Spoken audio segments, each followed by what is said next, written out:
Welcome. Welcome to this evening's panel on 3 climate justice initiatives plus vote. I dedicate this event to Mark Johnson, who was a champion for creation, protection, and restoration of the climate, environment, and justice through peace and kindness and faith. And I'd also dedicate this to Mark Corbin. To Cecil Mark Corbin of EART, who we just found out has had a heart attack or a stroke, I'm sorry. So please keep him in your thoughts. Okay, the 3 initiatives are Climate Jobs and Justice Recovery Campaign, Shiv Soin, the 2020 Climate Bill Package, Todd Fernandez, the Thrive Agenda, Anthony Rogers-Wright, and congratulations to all of you who are working on these issues and getting out the vote. Saad Amer will be talking about the vote after the climate initiatives. This is a public educational forum. Discussion of these initiatives does not imply that Sierra Club at any level endorses all of them at this time. We know we are in a climate crisis, the greatest existential threat to our planet, the challenge of our century, our intergenerational, intersectional work. We present to you these 3 initiatives that address this challenge. I'm co-host Catherine Skopik, chair of the Sierra Club New York City group, one of 11 groups in New York State. Sierra Club is the oldest, largest grassroots environmental organization in the United States and believes access to nature is a human right. So we work to protect it. Some of our many programs include Seize the Grid for 100% clean energy by 2030 or Ready for 100, Beyond Coal, Clean Transportation, Inspiring Connections Outdoors ICO, including OAK, which is Outdoors Alliance for Kids and their families. During the program, you may write your questions in the chat. After each speaker, we will have 1 or 2 questions. After all speakers, we will have more questions, time permitting. And if you want, you can put your name in the chat. And now I introduce to you our guest co-host, and we are very honored to have with us this evening, Ariel Swernoff, who is the lead strategist at New York Renews, a coalition of over 230 organizations fighting for climate justice in New York State. Ariel will say a few words about New York Renews, the New York State Climate Action Council, the CAC, and introduce our first speaker. Ariel? Thanks so much. I'm really glad and honored to be here this evening. So as Catherine said, I work at New York Renews. We're a coalition of more than 200 organizations in New York State, including environmental justice organizations, labor unions, community-based organizations that have come together to fight for climate justice policy at the state level. So last year in 2019, we won the Climate Leadership and Community Protection Act. It's the nation's one of the strongest climate laws in the country, which was a really exciting victory. There were some places where it didn't go far enough, which is part of why we're continuing to fight. But it really was a kind of a watershed moment. So it sets legally binding mandates for the state of New York to cease its reliance on fossil fuels.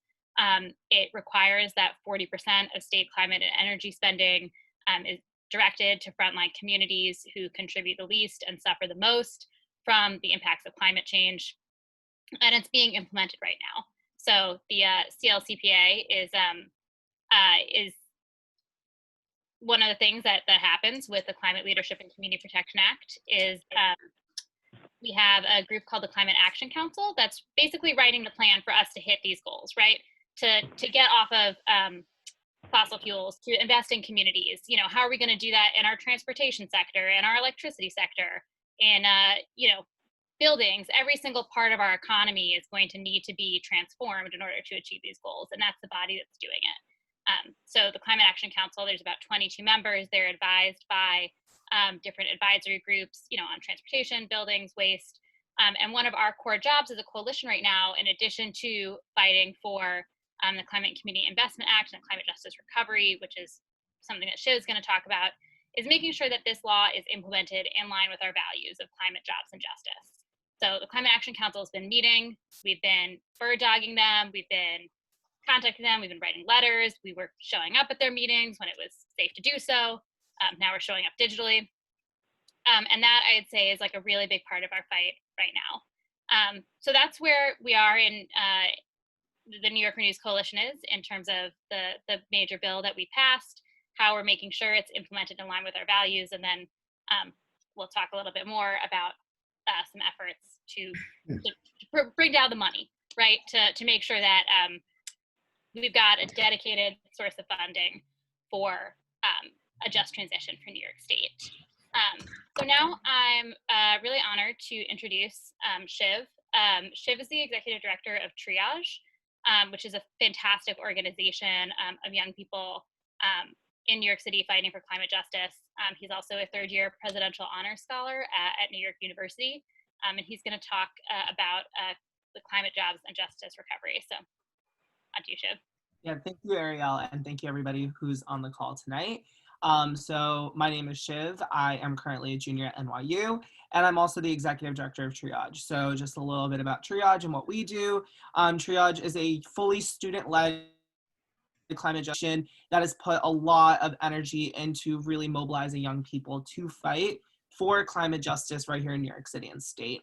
As of today, we are over 150 members strong. We have been making thousands of phone calls for our candidates that we've endorsed. We've been writing legislation. We've been meeting with legislators. We've been very, very busy in terms of making our priorities an actual reality here in New York City and state. And we are so excited that we've been working with Ariel and New Yorker News on the climate justice and jobs recovery. So that program as a whole, I'm going to get into a little bit more, but just want to say again that I'm really excited to be here. And if you do have any questions, I'm really happy to answer them. And if there's something that I might not know, we have Ariel here, who's also one of the lead organizers here for New Yorker News. So one of us will be able to answer it for New Yorker News. So like Ariel said already about New Yorker News, they are a large coalition of 200 plus organizations right here in New York City and state.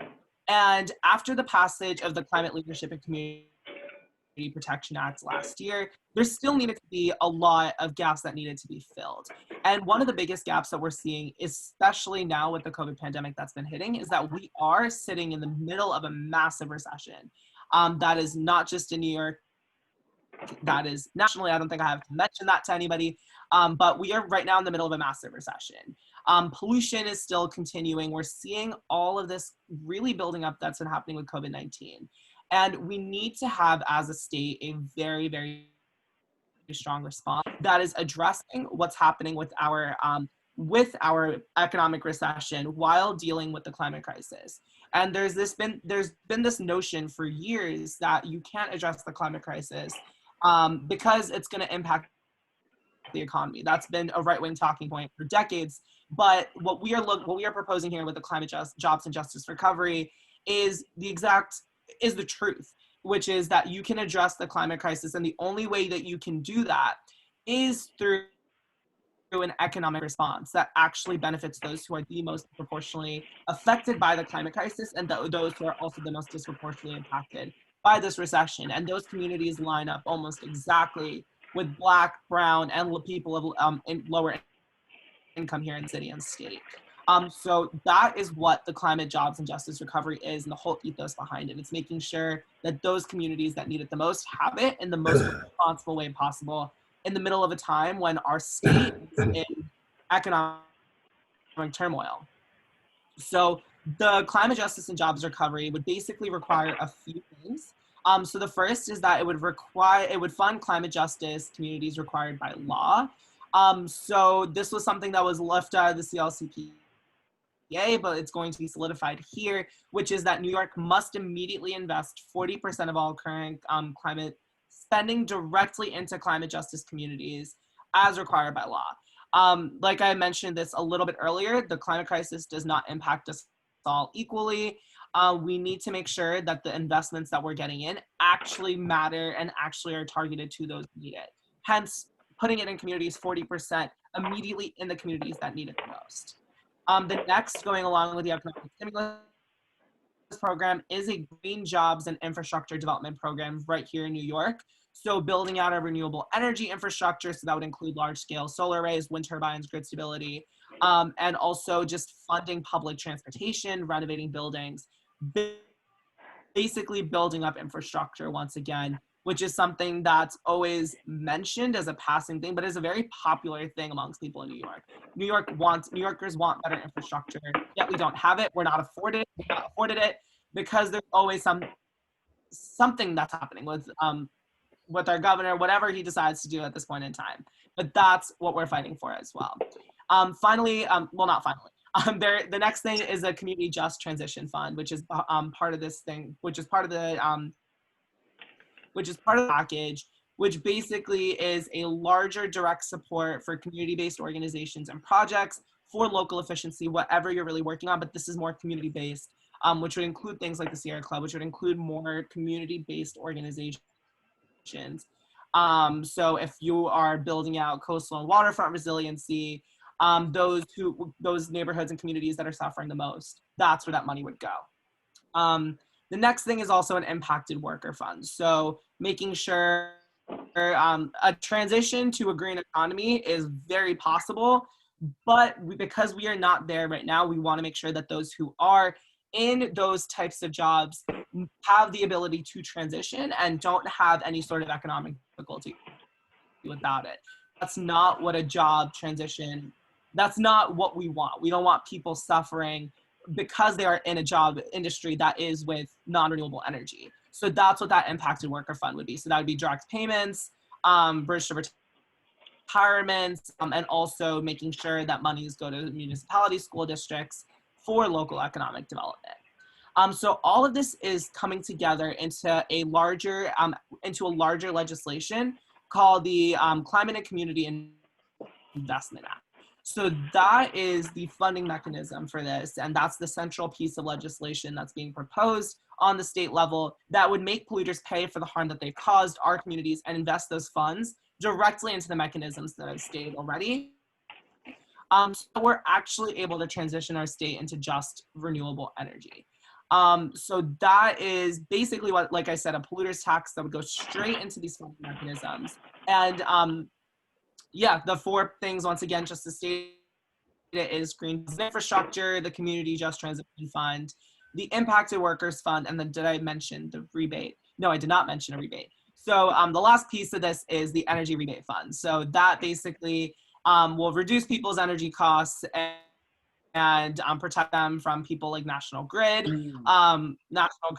and a lot of these energy companies are beyond reprehensible in the state. I don't have to say that, especially to you guys, but that is something that we're all well and aware.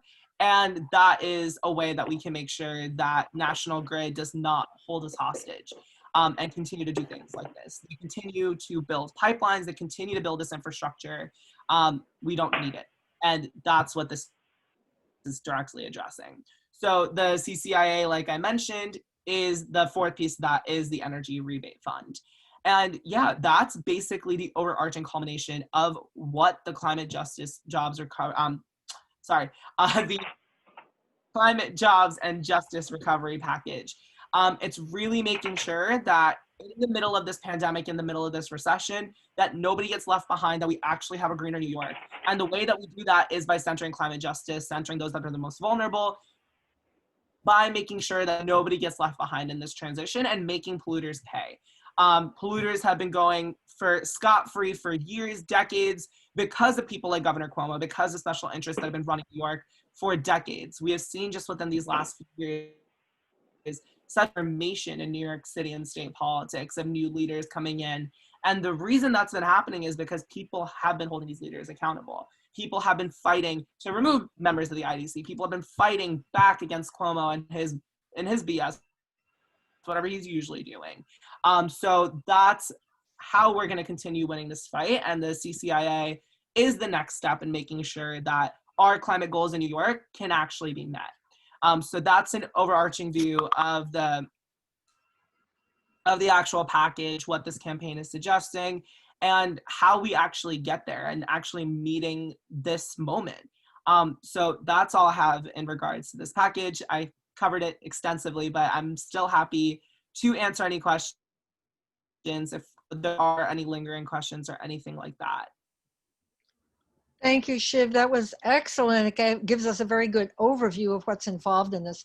I have a couple questions, but I'd like to see if any of our speakers have a question, or Ariel, if you would like to go, if you have a question. Anybody?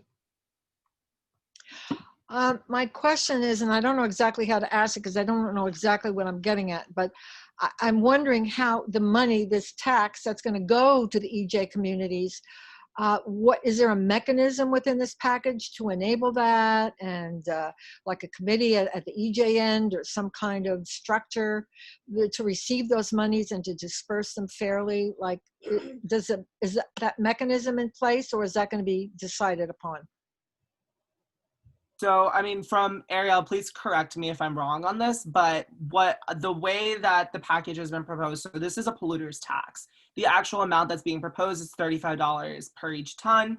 And that would culminate into an estimated $7 billion a year, and it's being treated like a tax. So you can directly allocate that fund where you actually see the investment needing to go. So that $7 billion is being proposed to go into those 4 areas that I mentioned. So the green structure, community just transition fund, impacted worker fund, and the energy rebate fund. Sorry, my email's going off, but that's the $7 billion that's collected, estimated from taxes. Ariel, if I'm missing anything there. Yeah, no, it's money that the state of New York would bring in. And the big part of the bill is not, I mean, polluters should pay, right? But just taxing pollution is not and will never be enough, right? The bill works because there's a clear, legally mandated spending plan, right? So part of that, the Community Just Transition Fund, for example, is going to be about $2.5 billion every year that's available for grants to community-based organizations to take on and build their own climate solutions. So examples of places where this kind of thing is already happening that would want to expand. A good example would be, for example, Push Buffalo, which currently has a project called School 77. It's this really incredible, it was an abandoned public school that this community-based organization renovated with community input. It's now a combination of low-income senior housing, nonprofit offices, gym, community space, and community-owned solar and a green roof. So it is energy, the whole building is energy neutral, but it's also meeting the needs of the community as the community like expresses and wants it, as the community decided. So that's like the kind of project that would be funded, that you know, every place, every neighborhood, every community knows what it needs, and by and large is like lacking the resources to get it done. So in terms of how the money is distributed, right, there's going to be this major grant program. There's, you know, money to do the sort of large scale renewables, things like offshore wind or large solar arrays, grid stability. And in that there's provisions like hiring provisions. So local hiring, prioritizing people coming off unemployment, prioritizing people who are formerly incarcerated, prioritizing minority and women-owned business contractors. But it's a very detailed plan for how the money is going to be spent. So it's not just we're taking money from polluters. We should take money from polluters. They suck. They have way more money than anyone would ever need. But also we're like putting money directly into like known solutions, right? And known and community-led solutions. Oh, thank you, Ariel. And Shiv, that was absolutely excellent. Thank you so much. Any other questions about the CLCPA? Isn't it kind of one of the best such bills in the whole United States? I think I've read that somewhere. Yes? Yeah. Yeah. Yeah, Okay. it's the most progressive. In the world. Yay. Well, yeah. Excellent. Good work, everybody. Okay, so now, Shiv, I don't know if you want another question, but you may have to leave. I see, Regina, I think, do you have a question? I see you're raising your hand. Oh, Regina? Yes. I have two questions. Quick. First one is the $35 a ton. will that increase every year? Will the amount increase every year? Okay, good. How much? Do you know how much? Have you? I don't. Okay. The amount for you, not off the top of my head though, but yes, it will increase. Okay, my other question is, New York City is, has, I think, 4% now renewable energy, okay? And we're supposed to be at 40% by 2030, or wait a minute, no, that's right, that's not right. No, it's 80%, is that right, by 2040 with this plan. So I'm wondering, where is this going to come from? The city wants to use hydropower from Quebec, and that's really a problem. There's a lot of opposition to that, and so, but how are we going to get this into the city? Upstate already has what, 85% of renewable energy, but we are, nowhere, so do you have, is that anywhere in your plans or in your thoughts? Shiv or I can't answer for them, but I think this is mainly for EJ communities. Okay, go ahead.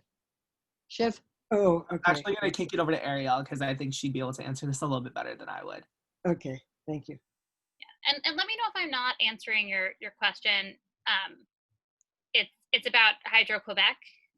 No, it's really about clean energy in this city.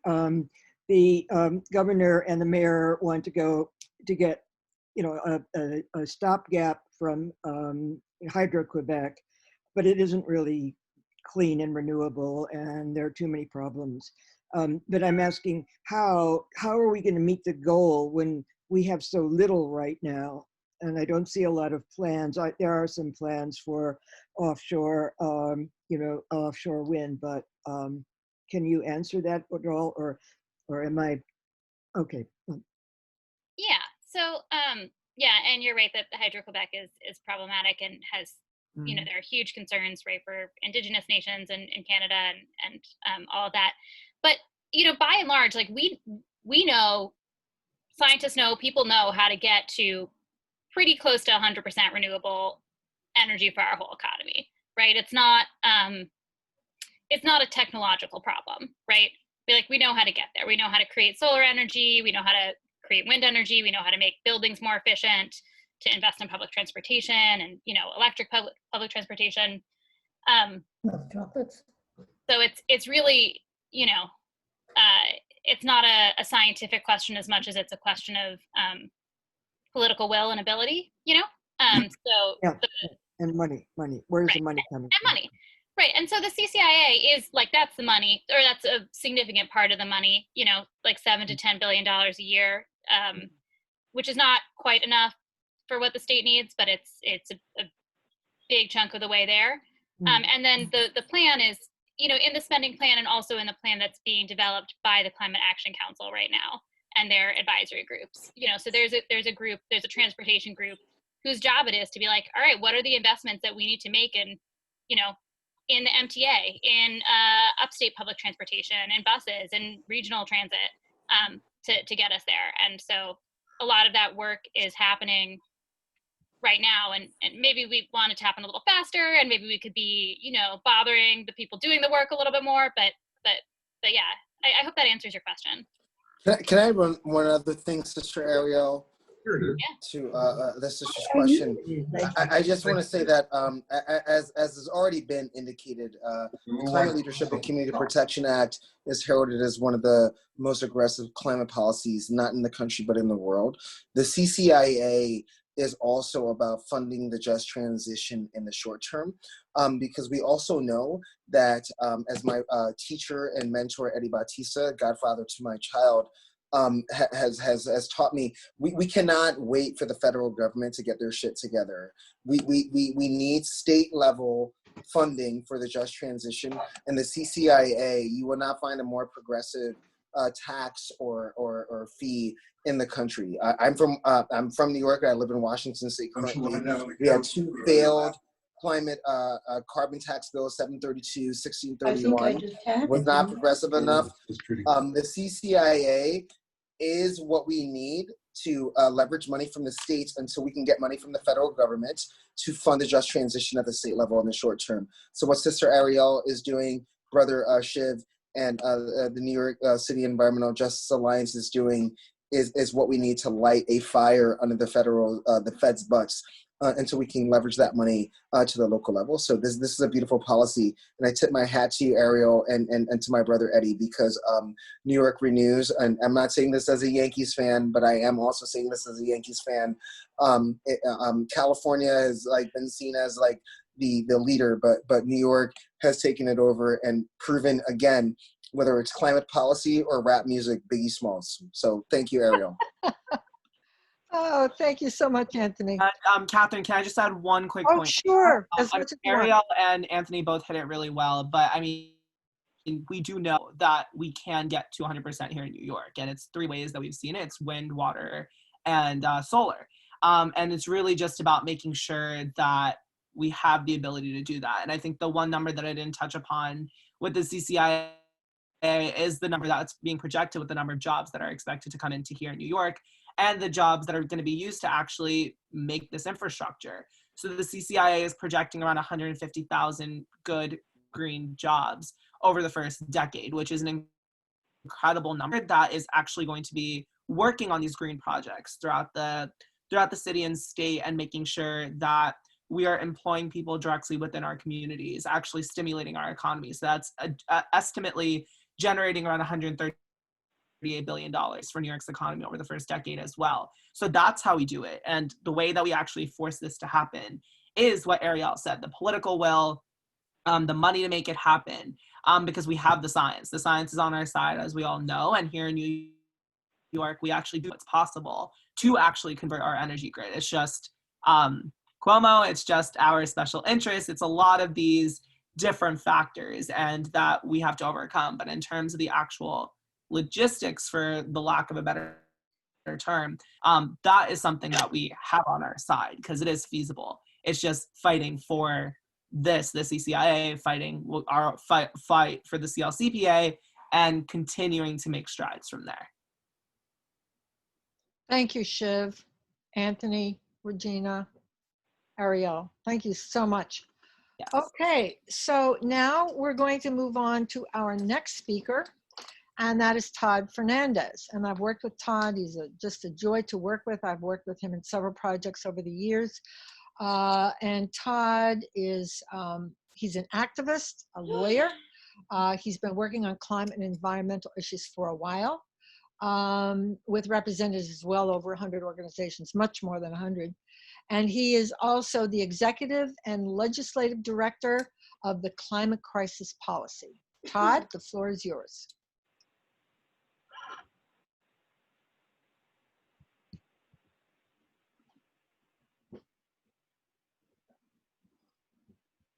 Todd? Yes, unmute. Oh, I'm still muted. Hi, everybody. I'm sorry. I was trying to unmute you. Okay. And I can't screen share either. It says that it's host says Oh, disabled. I have to make you a co-host. Yeah. Okay, I have to make you a co-host. Sorry about that. I got arrested a couple times for that New York State bill. That was a lot of fun, actually. Oh, dear. Hi, Ariel. Hi, everybody. I know you guys have been doing incredible work, and of course, the devil's in the details. So, and then the implementation, a whole nother thing. So just tell me when you're ready. Go ahead. The floor is yours. Okay. Can I try the screen share? Yeah, Oh, you here should we be go. able to. You're a co-host. Here we go. All right. This is just a quick presentation I threw together. I find that I'm talking about this project and it's evolving so quickly that by the time I do the next presentation, I have to do a whole new presentation because we're in a whole new place. I'm going to try to keep it a little focused today. So I'm going to talk about three things. Let me get this out of the way. I think we all know that we're in a historical opportunity for major climate bill in 2021. This is a whole sea change from where we were just a few years ago. In 2018, when we started the coalition in New York for the Fossil Fuels Act with Sunrise and 350 and Food and Water Watch, nobody was talking about a federal solution to the climate crisis. When I joined the climate movement, a few years ago with the big march that happened in New York, my first question is, what is the demand? What is the solution to this overwhelming nightmare? And I had been involved in the LGBT movement and getting the Equality Act to be our federal legislative strategy, which was a comprehensive civil rights bill for the gay community and also women. And I was also involved in the immigration reform fight for comprehensive immigration reform. And that was a real fascinating framework and movement with massive infrastructure, a nationwide coalition at the top, linked to all the statewide coalitions. So since I've been involved in the climate movement, my questions and my goals have been really the same, to try to help forge the conversation about what the demand is for federal legislation, what's the demand of Congress. And we're particularly focused on the solutions that will actually reduce greenhouse gas emissions so that we don't, kill ourselves next year passing something momentous only to find out that it's not actually going to work. And that really is a function of the timing, since we're up against this clock to 1.5 degrees pollution in the air and 2 degrees, which is ticking by so quickly, it's horrifying. We need to know that the solutions that we implement are going to actually start to reverse this trend on time. And then the last piece is we need unity for political power. My assessment of the climate movement is that we're losing the battle against big oil. This is not like a revelation, obviously. And even most recently, they're winning subsidies and bailouts. So to me, that's a call for greater unity and for all the environmental groups to come together, but also more broadly, civil society needs to be brought into the legislative advocacy effort. So I'll tell more about what we're doing on that front. And then we need infrastructure. Really do need a forward-facing campaign that all the thousands of environmental groups can join, and that has public-facing leadership, and that we all understand what the strategy is going into next year. So we're doing our small part of this to try to lead by example and create these frameworks. The first thing we did was create the Climate Crisis Policy Digest, which I'll show you in a second, last year, and we collected 150 expert sources, and teams read them all, and we organized them under Project Drawdown's top 100 greenhouse gases, plus environmental justice and just transition. And it turned out there were about 700 or so plus solutions and broken down into all those sectors. That really shows you the lay of the land in terms of what the experts and the advocates and state laws that have been passed think we need to do. So this is the lay of the land for the scope of the demands for action by Congress to change this situation. And from that, we've now distilled 10 bills, and we're calling it the 2020 Climate Bill Package. And those are bills backed by leading organizations and written by leading organizations in the climate movement, NRDC, Food and Water Action, Family Farm Action, Climate Justice Alliance, Center for Biological Diversity, many others, filed by many wonderful representatives across the country, many states and you wouldn't expect. I think my pictures of all of us are, and let's see if I can do that, blocking what you can see the names of everybody, but that's all right, you get the idea. And it covers many areas. The 10 bills: regenerative agriculture, fracking, fossil fuel subsidies, plastics, refrigerants, factory animal farms, toxic pesticides, planting billions of trees, restoring wetlands, environmental justice, and just transition. And then, of course, tons of jobs associated with all that. So the idea is quite simple, is that we don't individually within those realms have enough power to pass comprehensive federal legislation. But if we join together, we might have a much better shot at that.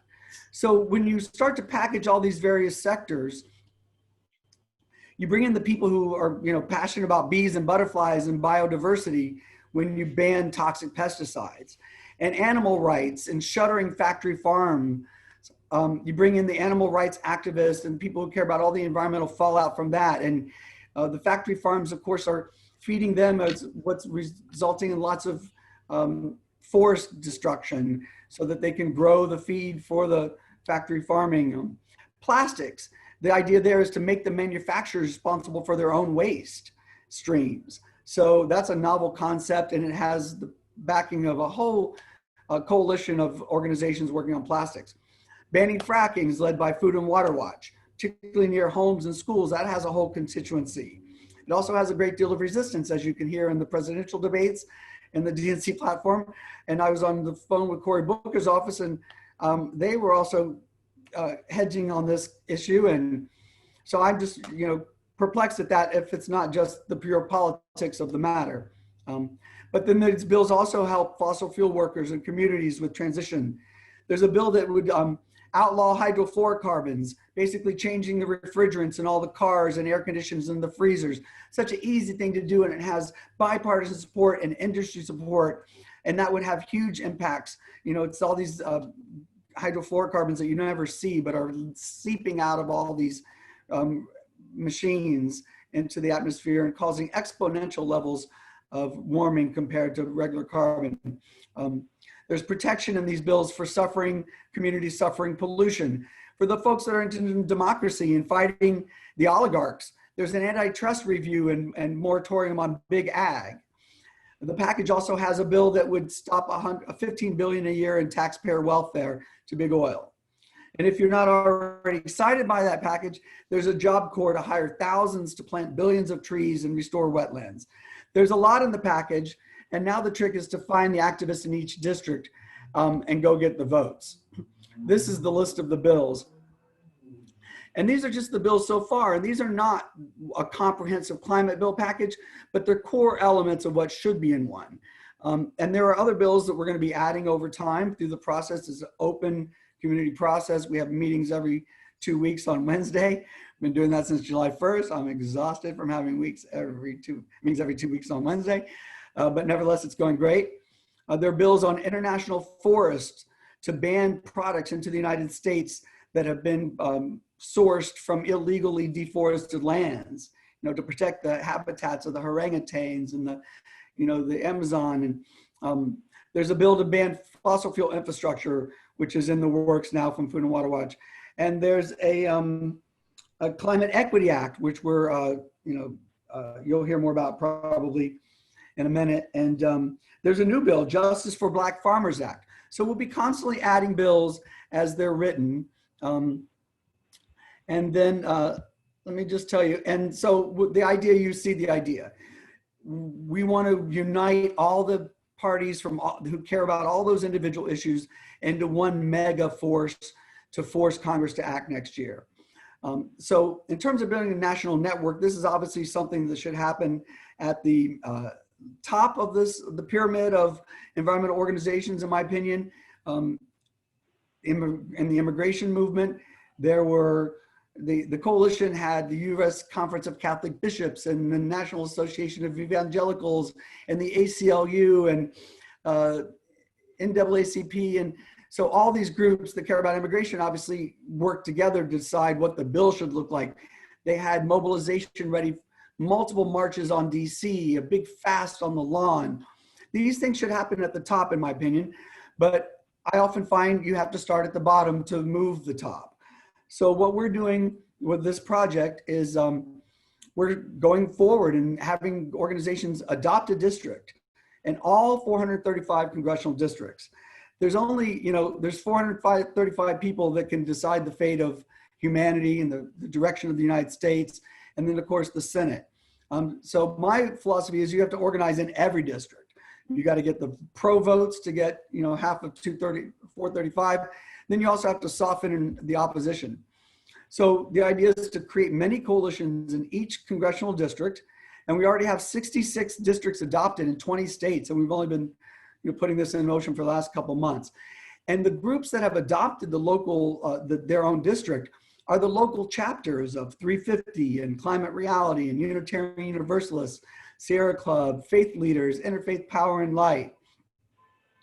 So these are, grassroots leaders with gravitas and, you know, connections. And the idea is that we're gonna add the faith leader to this team and a scientist. So we're in touch with March for Science, and they're talking to Union of Concerned Scientists, trying to bring the scientists into the advocacy side. We're also worked with Drawdown on this. And then our faith team is led by Corinna Gore with the Center for Earth Ethics, and Church World Services is involved.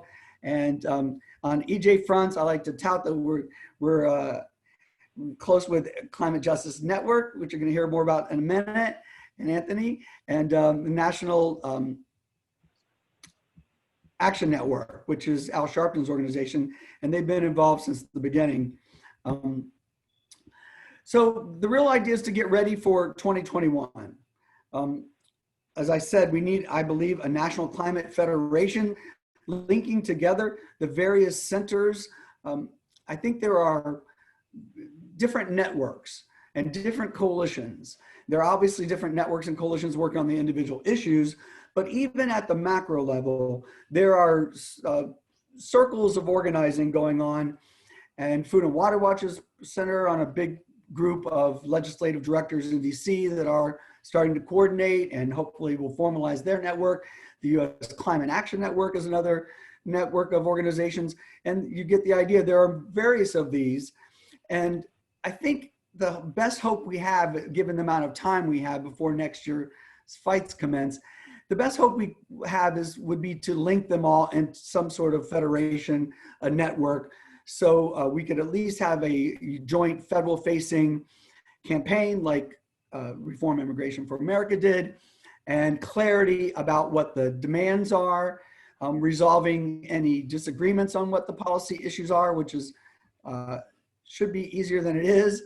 And then clear public plan and leadership that is transparent so everyone understands how to participate.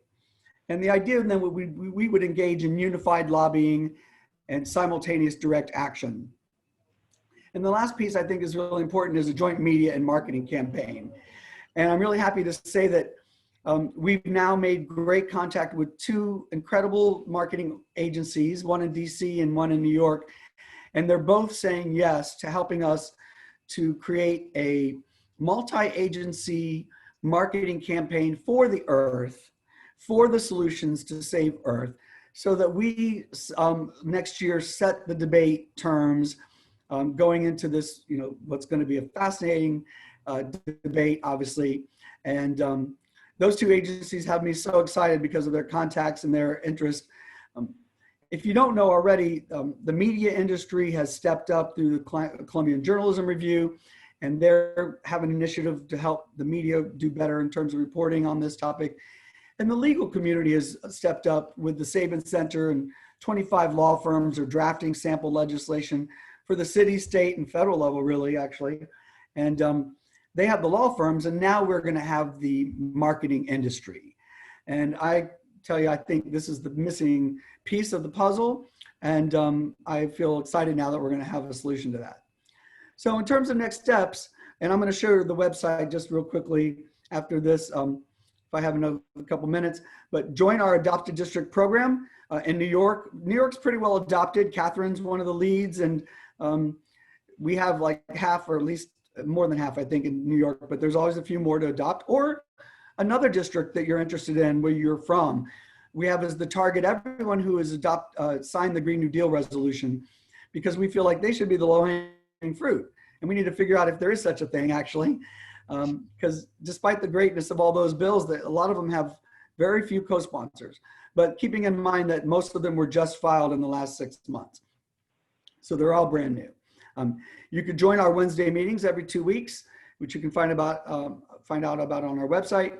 You can study and support the 2020 package, join our listserv, and help us weave together the networks by reaching out to all of your contacts and your organizations up the chain of command.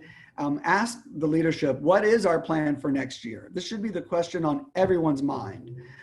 Every environmental leader should be, what is our plan to topple the big oil next year, and how are we going to unite together to do that? So real briefly, the digest is right here. you can see the, is that still showing, I hope? Yeah, Okay, great. the sectors. Yep, the sectors are here. And so all the sectors: electricity, greenhouse gas policy, food and ag, land, water and forest, materials, waste, recycling, buildings, transportation, just transition, environmental justice. These parallel a little bit what the state is doing. Actually, they created similar committees.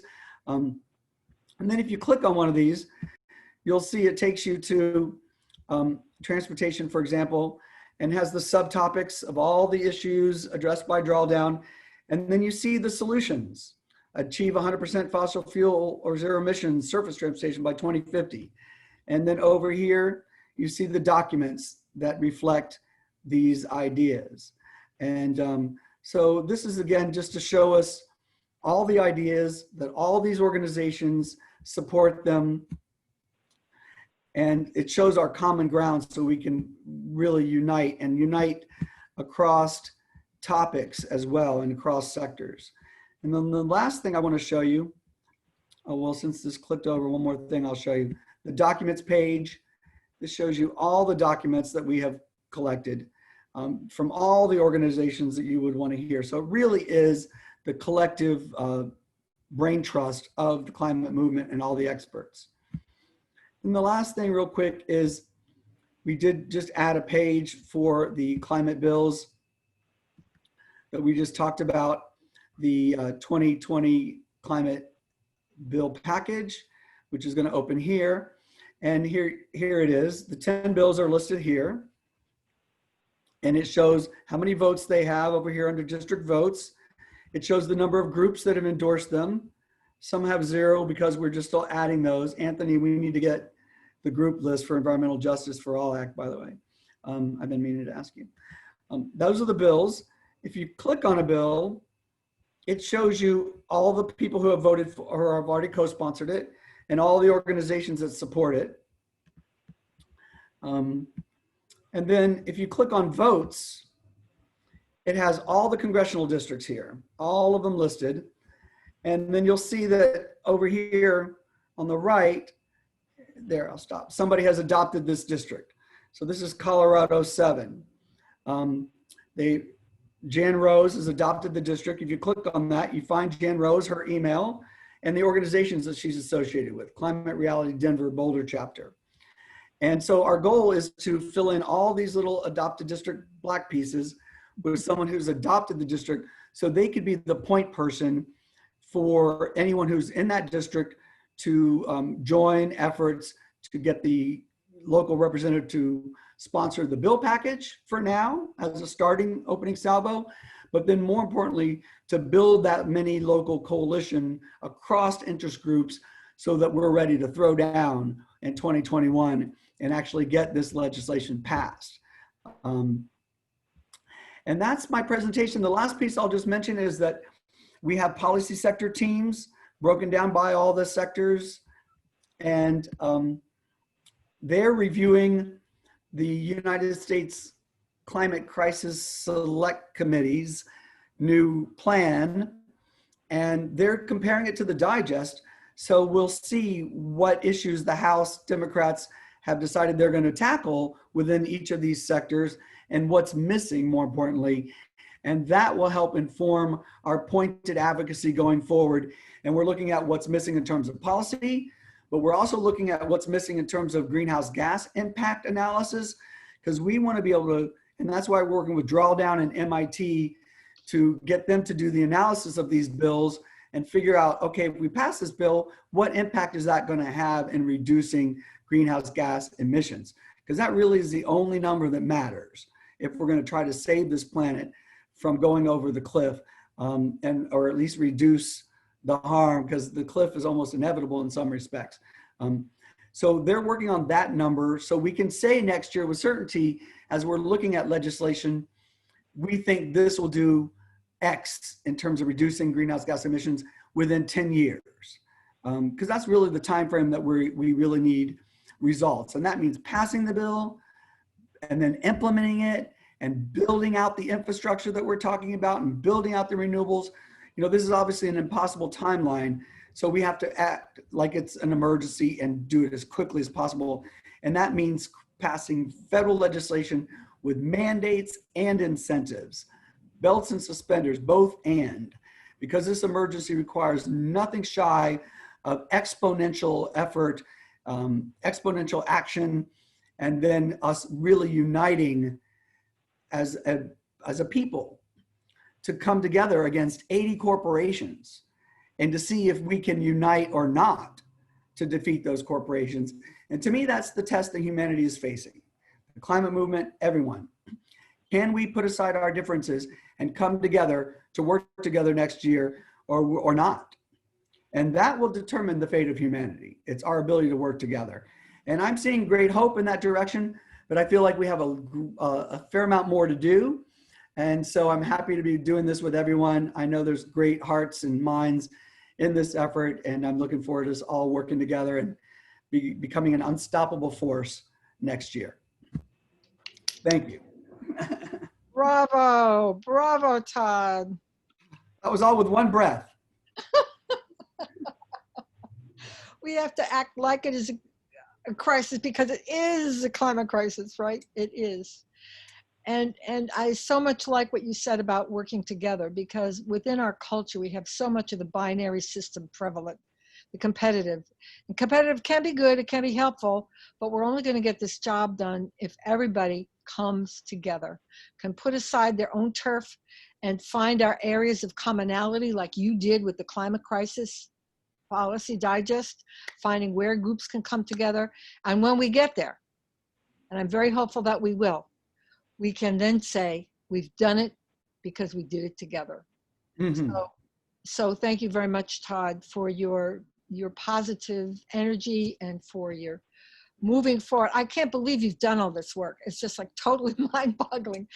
And I also want to point out that Regina Cornwell is on this call also, and she's working on the land, forest, what is that sector?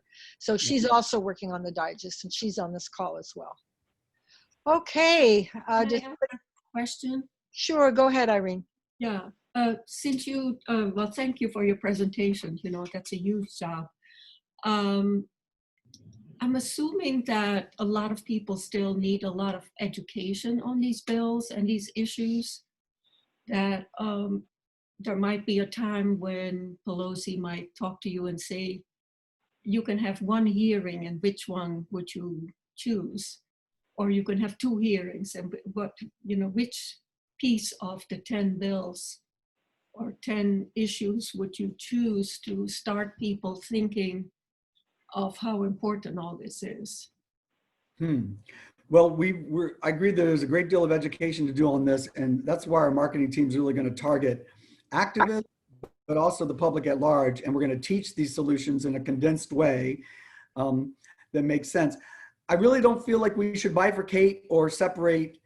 We can't divide and conquer, and that's the tactic of the opposition. And as I see it, none of these individual constituencies have adequate political power, not the food and ag sector, not any of them, which is reflected in the current reality as we know it for decades. So I think we have to stick together. All these bills will have different hearings in different committees. There's probably going to be a comprehensive bill drafted. We're not in that driver's seat, and I'm not at that table. Maybe Anthony has more insight in that. We are talking to people who are at those tables. I'm nudging them to draft one comprehensive bill, to have it introduced by the most neutral parties as possible. Obviously, the administration is going to have a lot to say about this, and they've got a lot of forward momentum. So I think there'll be a comprehensive approach to this.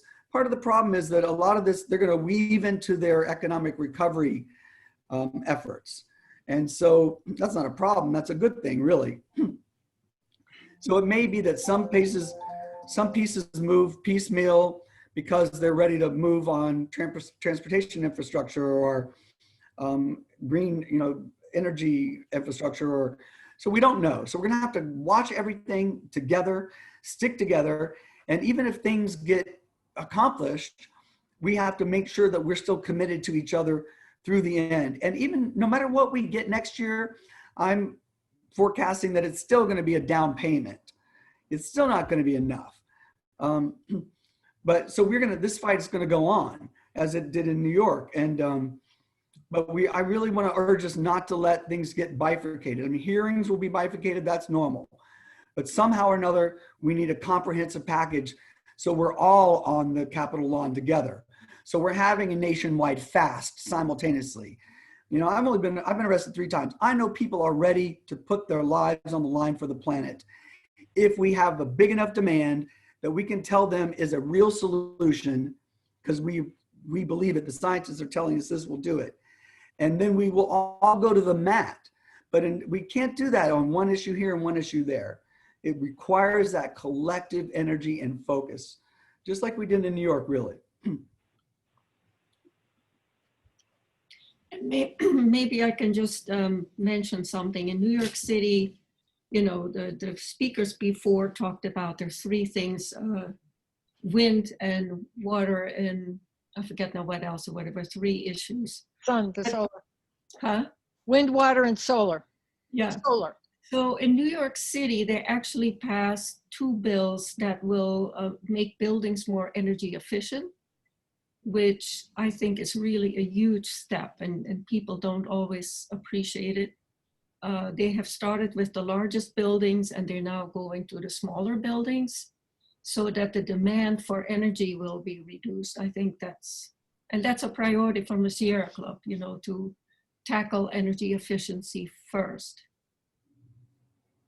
That's just and buildings is a huge part of it. And nationwide, if you look under buildings on the digest, you'll see all the concepts there. The idea is to nationalize these standards. The problem is we're in a race against time. So like with the gay rights movement, you know, we got 13 bills passed for marriage equality, and then we had like almost 20 with civil rights, but we still didn't have it in 30 states, you know, civil rights protections, and we still don't have them federally. So we don't have time, unfortunately, given the trajectory, to do this piecemeal. States are leading, thank goodness, because that's generally how it happens. But we really need to pivot to a nationwide approach that standardized building codes across the board, you know, that funds all of the infrastructure improvements across the board. You know, you get the idea. We have to take this to scale and fast. Thank you, Todd. That's great. You're so enthusiastic. Thank you all. You see the picture of the whole, and I see it because you see it, and it's great. Yeah. Does anyone else have a question for Todd and the climate policy package and program? Okay, so we have 2 more speakers. Thank you, Todd. That was absolutely excellent. And now I'm going to give the floor to Ariel, who is going to introduce our next speaker. Thank you, and I will take this only briefly because I want folks to have plenty of time to hear from Anthony. Anthony Rogers-Wright is our next speaker.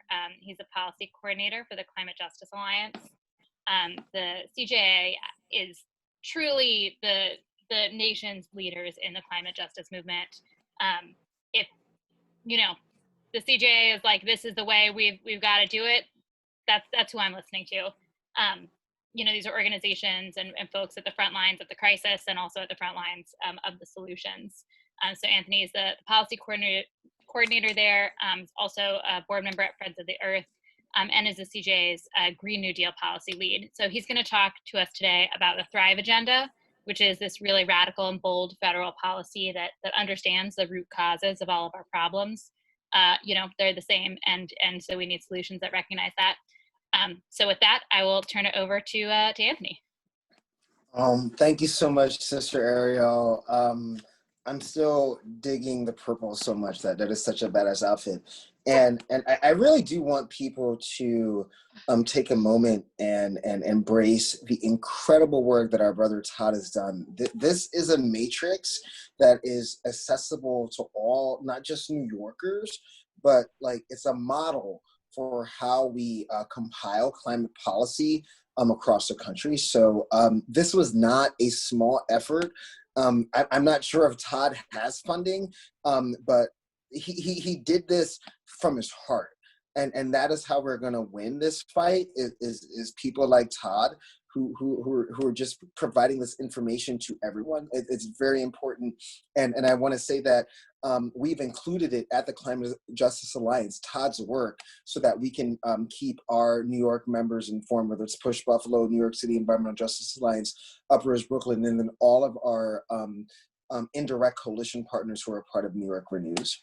So with that, I'm so very pleased to be here to talk to you all about the TREEage agenda, which at this point has been turned into a joint resolution in Congress and the Senate.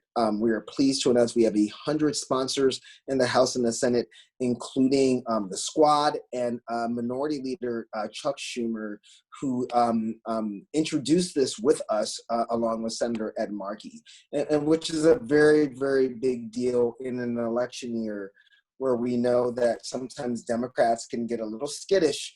But Chuck Schumer stepped up, and we're very proud of the work that we've done. So very quickly, the Green New Deal Network is a network of 15 organizations who came together to build off of the 2018 Green New Deal resolution, which of course was engendered and sparked by the incredible work of our sisters and brothers and gender nonconforming folk at the Sunrise Movement, in coordination with Ocasio-Cortez, our dear sister from the Boogie Down Bronx, who really brought the Green New Deal to the national spotlight. That said, as CJA, what we understood was that as great as the Green New Deal was, there were some missing components. It didn't really include frontline communities, as Sister Ariel and Todd have been doing with their most recent work. And that was very troubling for us, not so much out of ego, right? As my mentor, who's the co-chair of the Climate Justice Alliance Steering Committee, the great and venerable Elizabeth Jean-Pierre, Executive Director of Uprose back in Sunset Park, Brooklyn, my mentor, godmother of my son, was we didn't get into this work for accolades or for props. We got into this work because our communities were under attack, our public health, our dignity, and being rendered as sacrifice zones. And what we saw with the way that the 2018 Green New Deal was introduced was a lot of parallels to the very failed and very expensive Waxman-Markey bill, which was a very feckless, myopic, cap and trade carbon tax bill that did not include frontline communities in the same way that Brother Saad and Sister Ariel and Brother Todd have included frontline communities. Because the bottom line is that policy and organizing are not mutually exclusive. If you don't have organizing with your policy, you will not get your policy advanced. And we learned with bitter tears up until this point where we have a fascist Supreme Court justice being nominated right now to put in jeopardy my brother Todd's marriage to his husband, or Sister Ariel's ability to make choices of her own body, and of course of the entire climate movement of what we want to do. These are impacts that are indirectly a case of Waxman-Markey, which lost Obama the Senate. And what we figured we had to agitate. It was not a time to be quiescent. As much as we loved the Green New Deal, as Elizabeth Jean-Pierre said, we didn't want to throw the baby out with the bathwater, but we also wanted to make sure that frontline communities were front and center. So back last year in September, the Climate Justice Alliance convened a summit of 80 frontline and allied organizations in Detroit to talk about how is this Green New Deal, which was still very unreified and not really fully defined and vague, how are we embracing it? How is it showing up for us? And we decided at that point that we really needed to intervene.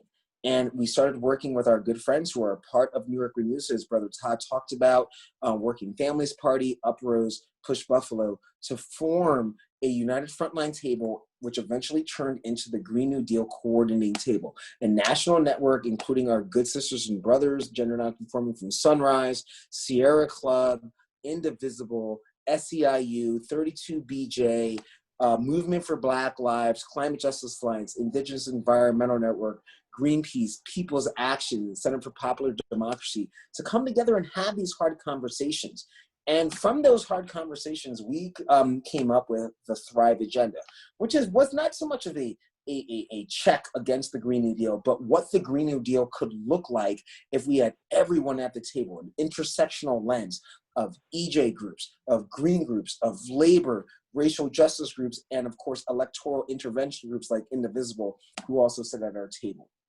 So that said, we came up with what we thought were the necessary pillars for not only an agenda to get us out of the COVID crisis. Sister Ariel and Brother Todd talked, and Brother Saad talked about the recession that has come out of this epidemic.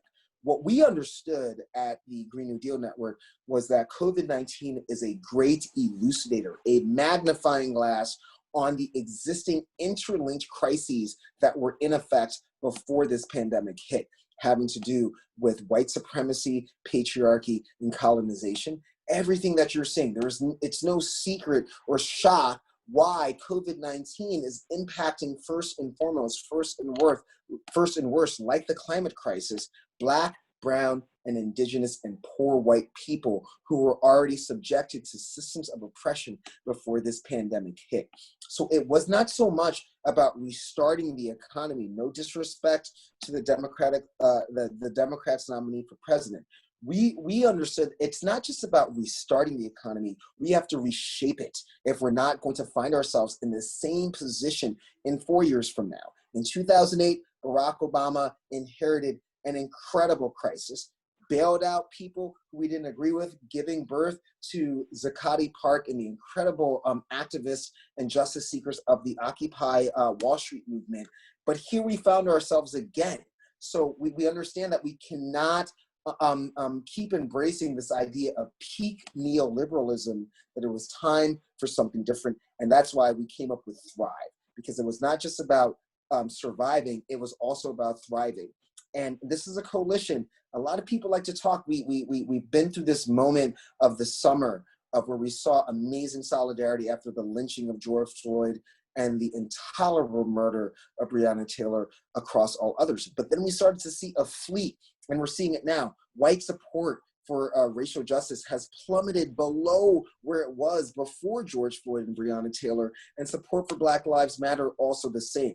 My partner likes to say it was a summer fling and everybody knows there's no whites after Labor Day, but I don't necessarily believe that, because our sisters and brothers in upstate New York and Appalachia are with us in the spirit of Fred Hampton and the original Rainbow Coalition. And that's what we came up with, Thrive.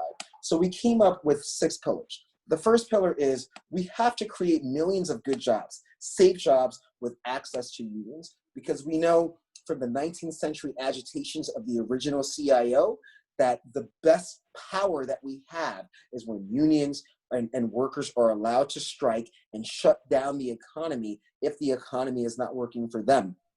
I like to say a lot of times that our lives will be made a lot easier if our good sister Sarah Nelson does take over for Richard Trumka at the National AFL-CIO, because she is a gangster and was one of the first unions to really step up to Trump during the when there was going to be a government shutdown and say, if you shut this government down, we're going to shut the airlines down. And you saw how quick Trump reacted to that. Sarah Nelson is a gangster, and I love that sister so much. So union jobs, good paying jobs, because the unions are our strength and our power, which I'm so proud of Michael Brune and the Sierra Club for allowing their workers to become unionized under the leadership of one of my favorite people, Eva Resnick Day out in Pittsburgh, who led this effort. Unions are our power.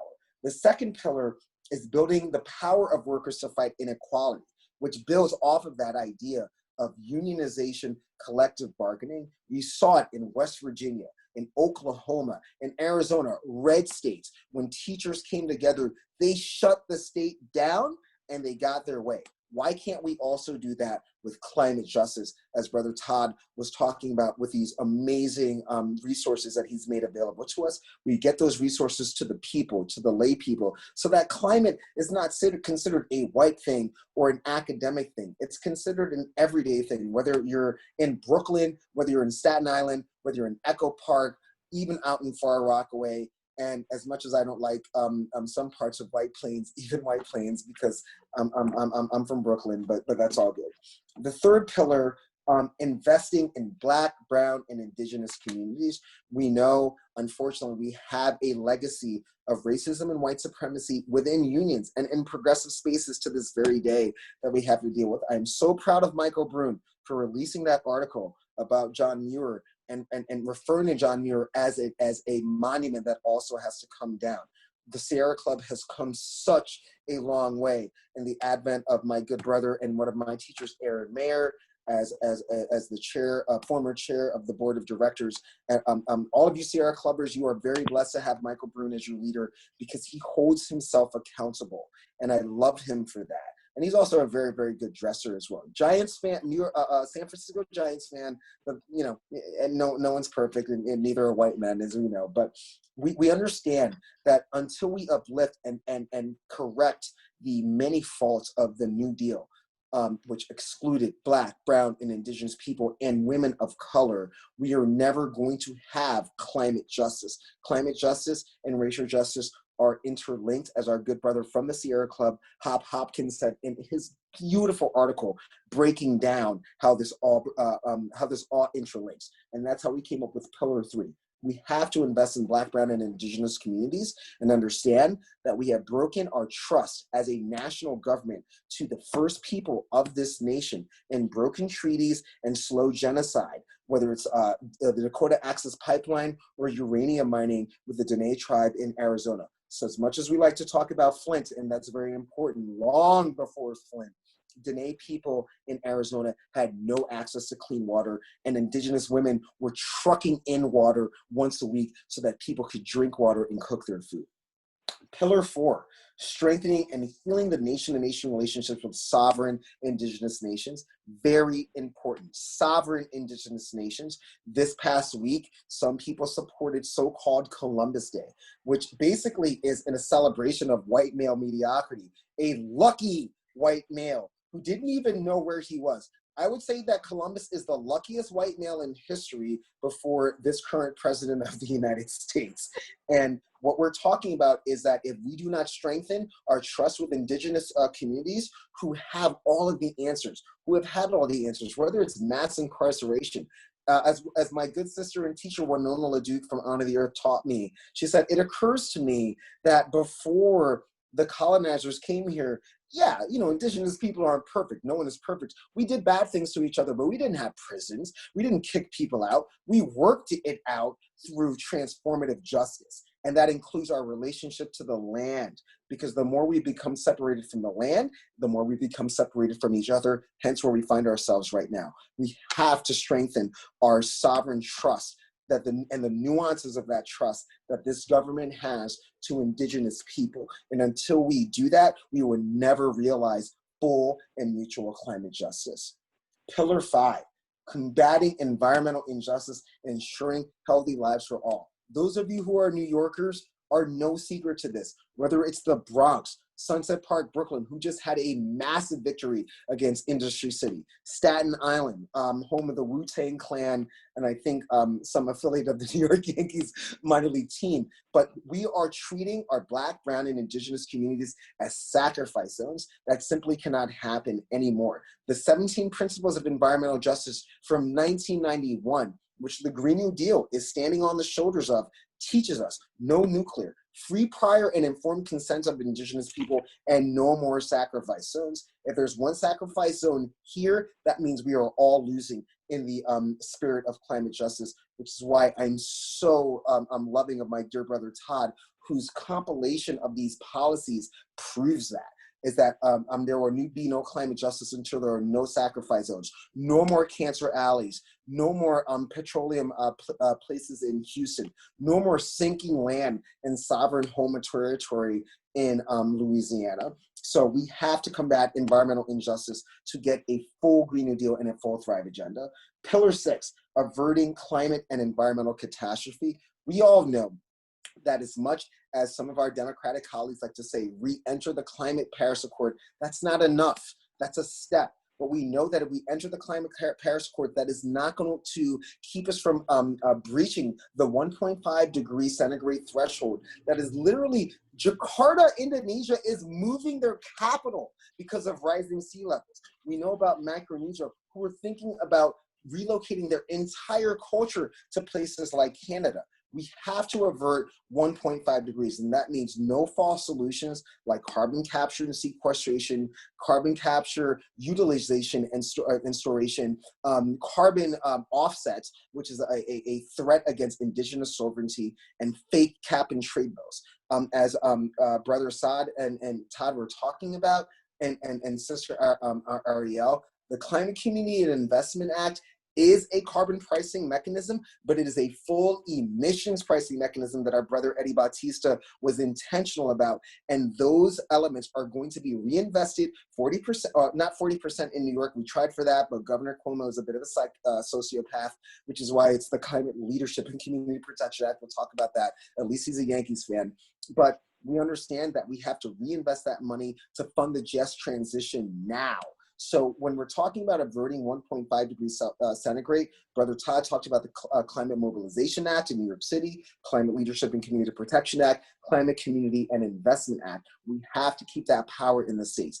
If we avert 1.5 degrees, many, many people are going to die. Staten Island, Far Rockaway, the Boogie Down Bronx, and Sunset Park, we can't have that happen. That is Pillar 6, in my opinion, the most important. And that includes unleashing the power of amazing farmers in upstate New York, like Leah Perriman of Soulfire Farms, and massively transitioning to regenerative and agroecology, which is a natural sink of greenhouse gas emissions, which will buy us 5 years if we get very, very serious about this. I can't stress this enough. Brother Todd has said it. We are out of time. We want to invest in renewable energy, but one renewable resource that we don't have anymore is time. We are in a deficit of time, and that means we're going to have to get serious. We're going to have to get gangster. We're going to have to get Wu-Tang to really, really invest in this, and that is Pillar 6 of the Thrive Agenda. Pillar 7, ensuring fairness for workers and communities affected by economic transitions, which is a long way of saying the just transition. We understand that the transition is inevitable, but it is not necessarily just. We are not going to turn our backs on workers and communities who are dependent on these fossil fuel revenues right now, because the bottom line is a just transition is not asking a fossil fuel pipeline worker to take a $60,000 pay cut. No. Many people like to articulate it that way, but as I like to say, and I said this to Brother Todd when I first met him, if the average organizer took a $40,000 pay cut, their salary would be negative $20,000. We're not asking workers to do that.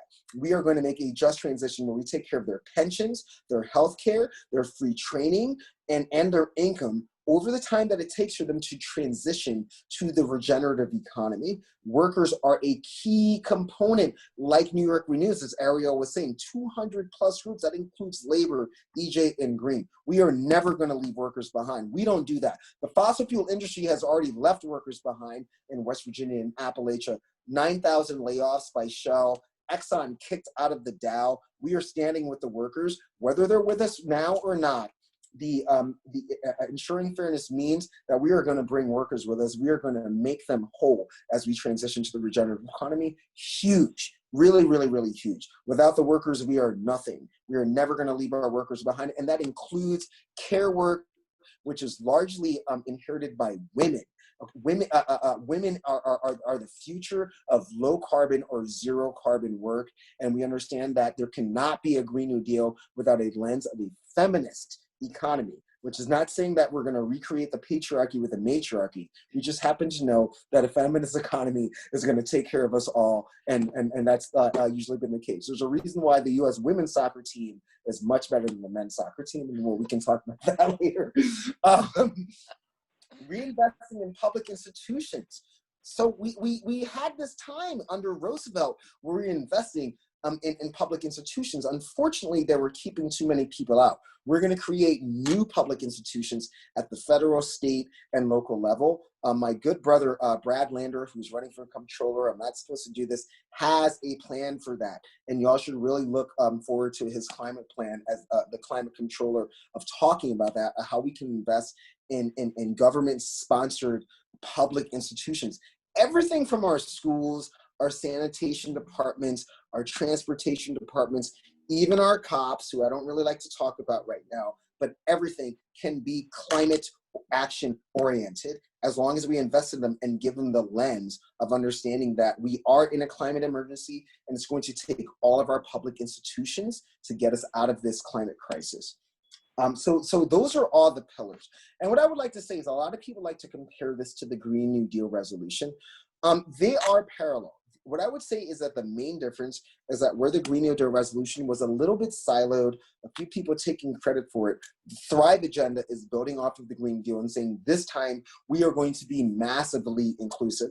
If you see the compendium that Brother Todd has created, those are bills and legislation from Greens, labor, and environmental justice movements.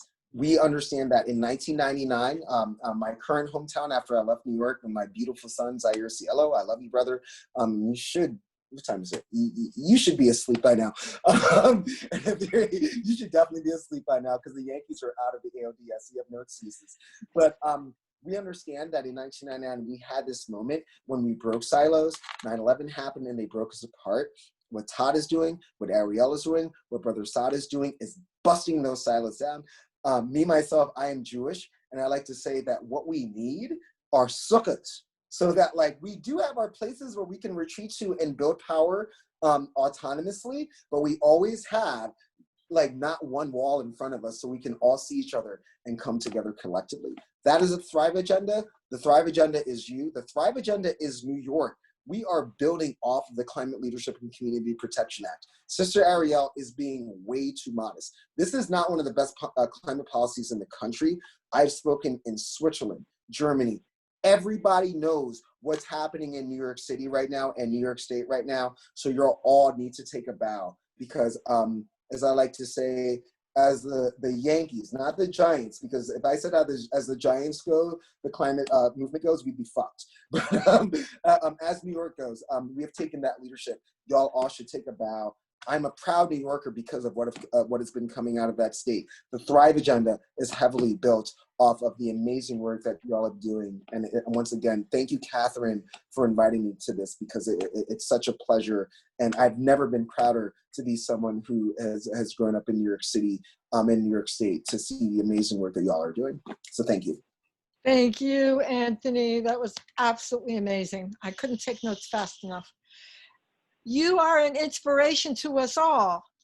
And I really, really appreciate it. It's beautiful. And best wishes to your son and your partner and everybody. Thank you again.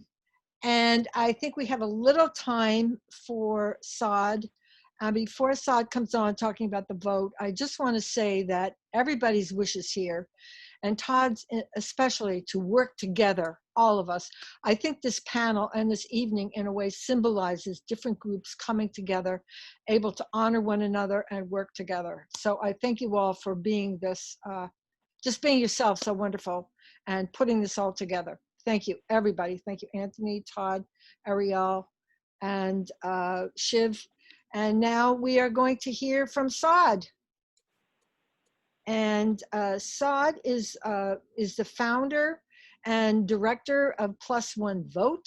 And he, you can imagine, has been working very hard. And to get this legislation passed, we need leaders and legislation who will get us out of the road we're on and onto the road for climate crisis solution. So electing leaders who can do this and legislation, we all know this is more important today than it's ever been in my lifetime and probably the lifetimes of many people. So Todd, thank you, and you're up, and thank you for your good work. Hi everybody, Saad here. Nice to be here with you. And I want to start before we jump into some voting stuff to really emphasize how important it is that you fill out the census. The deadline to fill out the census is today. It's literally today. The deadline for the census has moved around a lot as a result of various court cases, and the deadline to fill out the census is today. And if you don't know why you should fill out the census is in many ways directly tied to the environmental movement and to the ability of our communities to be able to actively fight the climate crisis. So first of all, the census allocates funds to our different communities based off of the number of people who fill it out. If you don't fill out the census, your community will get less funding than it needs. And that funding goes to things like schools, hospitals, roads, infrastructure, all things that are essential to fight the climate crisis. So make sure you are filling out the census. The census also allocates the number of seats that your community will have in Congress. And so if less people fill out the census, then you will have less representatives in Congress. And being in New York, you know, having more Congress people in the government could be strategically good if, you know, we're trying to pass a larger level of climate legislation. So filling out the census is especially important. And in particular, it's important to do so and to emphasize for people to do so in Black and Brown communities. The rates of the census being completed in those communities is disproportionately less. Those communities are then underfunded. Those communities then have less opportunities. And we kind of see that trickle down impact on Black and Brown communities all the more. So if you haven't filled out the census, still got, I mean, they honestly haven't even released a proper time. But as of now, the census is still open. The deadline is tonight. So definitely fill that out if you have not yet. Post about it, share on your socials. Super important that we fill out the census, my2020census.gov. Now, let's talk about voting. Who doesn't love voting? Voting is super important. I created Plus One Vote, which is an organization dedicated to getting out the vote on super important issues like climate change, social justice, voting rights. And it's really important that we get out the vote because, like Catherine was just saying, if we want to be able to pass any of the policies that any of our wonderful speakers today were talking about, it's really important that our legislators, one, believe in science, two, believe in science enough to actually propose policies. And if they're not going to propose policies, they better at least be signing on to policies and be able to take meetings with groups like ours to be able to hear what's the what on essential climate policy. And so it's so important that we go out and vote. My organization Plus One Vote starts with a really simple question on voting, and that's who's your plus one? Who is the one person that you are going to register to vote? Who is the one person that you're going to bring with you to the polls? And in that way, it becomes really easy to start getting out the vote in your community and scale that up. Now, of course, the deadline to register and vote, to vote in New York has already passed, but the early voting is starting in New York very soon. So in New York State, you can early vote from the 24th to November 1st. Now, if you don't know what early voting is a new policy that was passed in New York last year. Plus One Vote actually helped launch that policy last year. And early voting basically allows you to go in person and vote at a location that's usually different than your typical polling place for about 10 days before the election. So that gives like 10 extra days for people to physically go out to the polls, show up and vote. So this helps reduce lines and helps get more people out to vote. As of yesterday, there was like 8.8 million people who have already voted in this election as a result of early voting. So it's really important that we kind of seize that opportunity because it'll ultimately make on election day those lines a lot shorter and, you know, really enable us to just get more people out to vote. So we love early voting. I personally will be early voting with my mom and dad and my plus ones. So make sure that you kind of, you know, early vote if you can and let the people around you know about early voting. I would say in particular, young people don't even know what early voting is. So, you know, make sure that you are educating people about how important early voting is. In New York State, if you have gotten your absentee ballot, you can still vote in person, even if you've sent in your absentee ballot and you're kind of worried, like what's going on with the mail, like what's the issue there. You can show up in person and your in-person vote will count and your mail-in ballot will kind of not count if you choose to do that. So just an FYI in case you're absentee voting in New York. So, you know, also in New York, if you are from Brooklyn or Queens, you might have gotten a few issues with your ballots. They put the wrong label on some of those ballots when they were sending them out. See Todd's face, he's like, what? Yeah, so this did happen. It's not a good situation. They totally screwed it up. They're blaming the vendor, but there's been other issues in Brooklyn before. Is this voter suppression? Intentional? Who knows? They like to deny it, but you know how a lot of people feel when black and brown communities vote, right? So who's to say? But if you got one of those ballots, they should be sending you new ones in the mail. The ones you have should be fine to send in as well, even though they have a different name on them. You can also email the local board of elections, and they'll send you an updated form as well. So just a little bit of information for some context. If you need to know where to vote, you can go to plusonecampaign.org/resources. You can look up your polling place and figure out where that is, especially if you want to go early vote. Definitely recommend doing that. If you're also wondering who you should vote for, there is on our website, you can look up your local ballot. So if you just put in your address, it'll populate who's on your ballot, and you can look through what the different positions are of different candidates. If you're looking for specific recommendations of who to vote for, Plus One Vote does not provide any endorsements, but the Sierra Club does have a few endorsements. And I know that the Atlantic chapter has done some also on a local level in New York. I don't think this group has done local endorsements, right, Catherine? We did one, not for here. We did Richie Torres, who was a council member, but now he's running for a federal position. But that's the only one that I'm familiar with in New York, in the New York City area. So if you're looking for additional people who you want to look out for in the New York area, one resource that one of our partners has, League of Conservation Voters, they've put out some endorsements for state people and for the legislature level. We endorsed various and sundry incumbents on the assembly level and the state senate, including Senator Gounardes, who is in a tough fight in Bay Ridge. And we endorsed Max Rose, who has a very competitive race in Staten Island. Yeah, we did some endorsements. Yes, absolutely. I've met Max Rose, nice guy, definitely nice guy. And so just some resources for you guys if you're looking for, who to be voting for. I think that's a pretty common question people have. In terms of getting out the vote and organizing, for Plus One Vote, we have some really awesome campaigns that are lined up.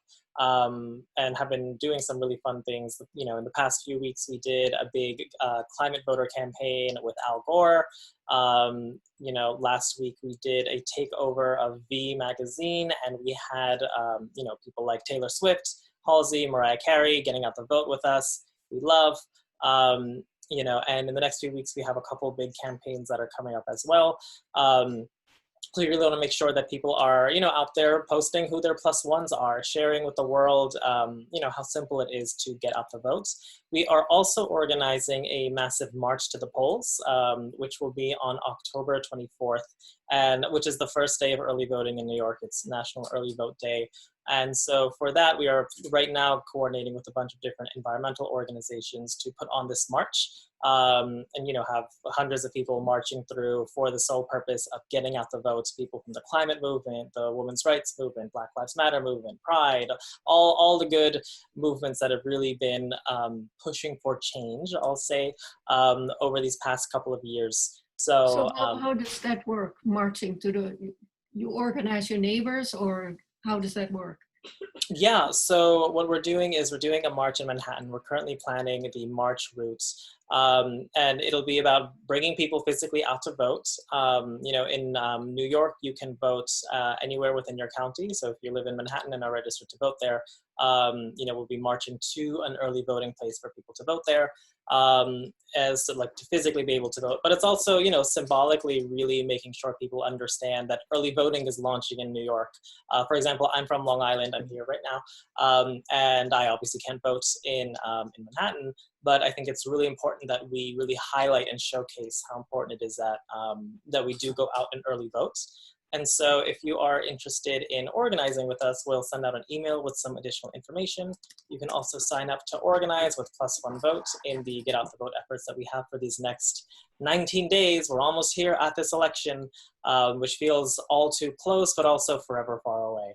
So, I think we've all kind of been inundated with election information these last couple of weeks, and also, policy mishaps. I don't even want to say mishaps, policy madness for the last few years. So I think it's really important that we really take in what's going on, make sure we vote in this election, make sure that people around us know about early voting and have a voting plan, know when they're going to vote, how they're going to vote, how they're going to get to the polls, and make sure that they're bringing +1s with them, organizing in their own communities, bringing the people directly around them to vote and hold each other accountable.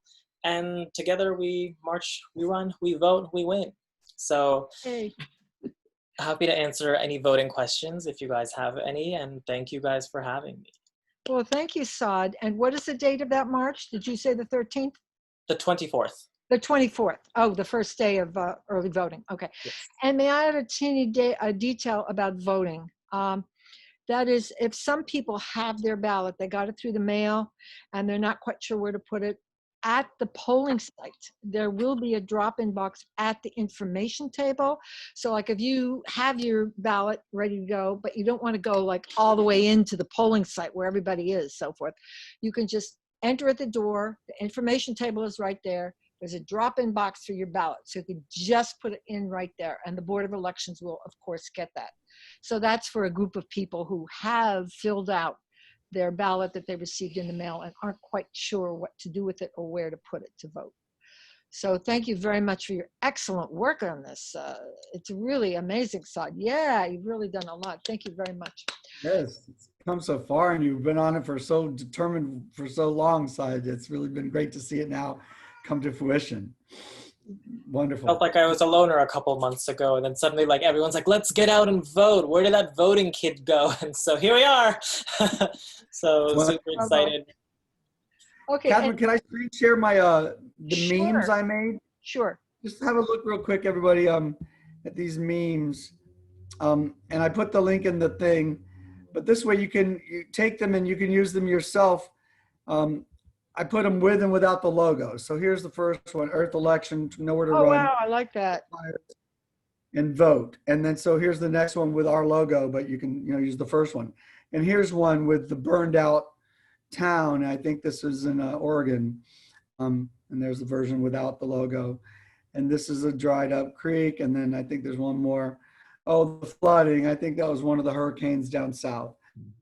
And then just one more for fun. Help me vote. So anyway, these are just for everyone to use as you choose. Because social media is a great place to put this sort of thing, and it's an easy thing to do in addition to your vote. It just helps rally the the mojo and get everybody excited. And you probably have friends in swing states, and so I think really it's a voter turning out the vote is a function of enthusiasm. And so oddly enough, sharing those memes can just add enthusiasm, and inspire people to do it. So Are they on your website?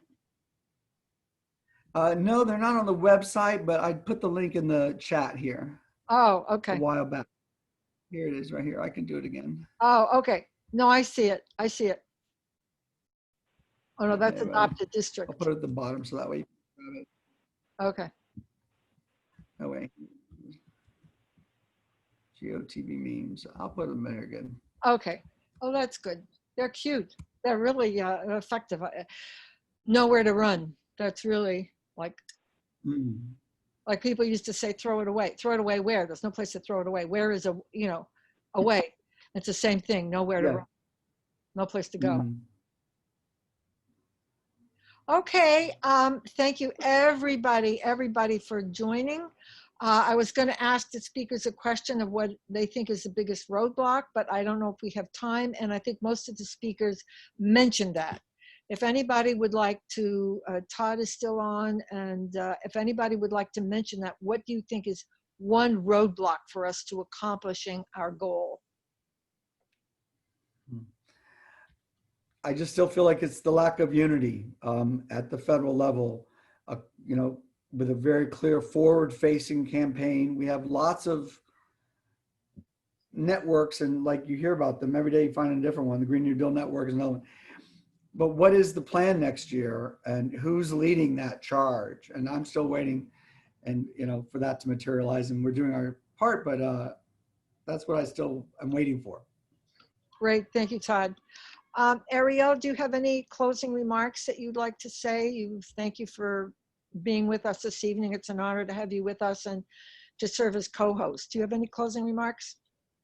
No, it was, I mean, really a pleasure to be here this evening. There's so much good work happening at every level, right? In New York State, federally, and you know, the movement doesn't need us to do everything, but it needs all of us to do something. And I think it's just exciting to see all the places where we can plug in and be a part of the movement. And I'll put my email in the chat if anybody wants to follow up or has questions about our work specifically at New Yorker News. Thank you, Ariel. The only closing remark I would make is, I don't think I have to say this to you all because you already are involved, but the fact that each one of us can do something, like however you feel moved, if you're skilled or interested in meeting with congressional people and, you know, bringing them these bills and interacting with them, or you'd rather write a letter to the editor, or you'd rather paint an image, or do something and do it big. And I thank you all for being here. And as Todd said, we all have to work together. And Ariel, also to do what it is we can do, join a group if you're not already. Thank you very much and good night. Oh, one more teeny thing. I hope to get this out. We've been recording. And if so, if all goes well, I will put it on our website and send it to all the groups that are here, the recording from tonight. Thank you and good night. All right. Thank you, Catherine, for everything. You're amazing. Oh, you are, Todd. You are. Bless you. Thank you for coming in from the beach to be here. Yeah, you got a great tan. Yeah, your words will be spread, so your effort will be shared widely. Oh, thank you, honey. Thank you. Thank you all. Todd. Great. Thank you very much. Bye. Bye. Take care. You too. Anyone else? Yeah.